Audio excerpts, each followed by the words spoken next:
स्वयं माता पार्वती के पैरों तले जमीन खिसक गई जब उन्होंने देखा कि काल के भी महाकाल महादेव अपना त्रिशूल छोड़कर हाथों में चूड़ियां पहन रहे हैं और साड़ी लपेट रहे हैं। पार्वती जी चिल्लाईं, स्वामी ये क्या अनर्थ है, आप स्त्री का रूप क्यों धर रहे हैं? महादेव की आंखों में आंसू थे। उन्होंने धीमे स्वर में कहा, गौरी, आज मेरी एक बेटी मौत और जिंदगी के बीच झूल रही है। उसकी माँ बाढ़ में फंसी है और उसे इस वक्त सिर्फ अपनी माँ की जरूरत है।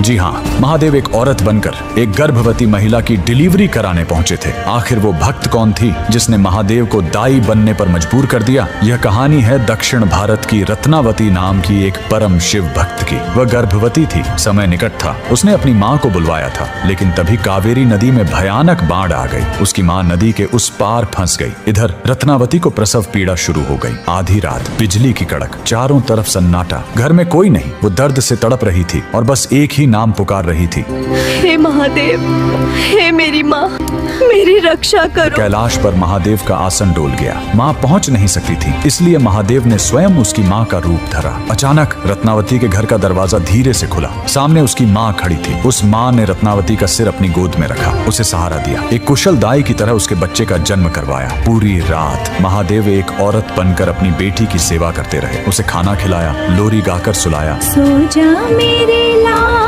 तू सो जा, माँ तेरे संग ही है, डर मत अंधेरे। सुबह हुई, बाट कम हुई। रत्नावती की असली माँ हांफते हुए घर पहुंची। वो रोते हुए बोली, बेटी, मुझे माफ कर दे, मैं बाढ़ में फंस गई थी, मुझे आने में देर हो गई। रत्नावती स्तब्ध रह गई। उसने पूछा, अगर आप अभी आई हो तो रात भर जो मेरी सेवा कर रही थी वो कौन थी? दोनों ने कमरे में देखा, वहाँ कोई नहीं था, सिर्फ मोगरे के फूलों की महक और दीवार पर महादेव की एक धुंधली परछाई। भगवान ने एक स्त्री का मान रखने के लिए खुद स्त्री का रूप ले लिया। आज भी तमिलनाडु के त्रिची में स्थित थायुमानवर स्वामी मंदिर इस चमत्कार की गवाही देता है। आज भी वहाँ गर्भवती महिलाएं सुरक्षित डिलीवरी के लिए महादेव को चूड़ियाओं और साड़ी चढ़ाती हैं। महादेव से बड़ा कोई रक्षक नहीं और माँ से बड़ा कोई योद्धा नहीं। अगर आपको भी महादेव का यह माँ वाला रूप छू गया हो तो कमेंट में हर हर महादेव और जय माँ पार्वती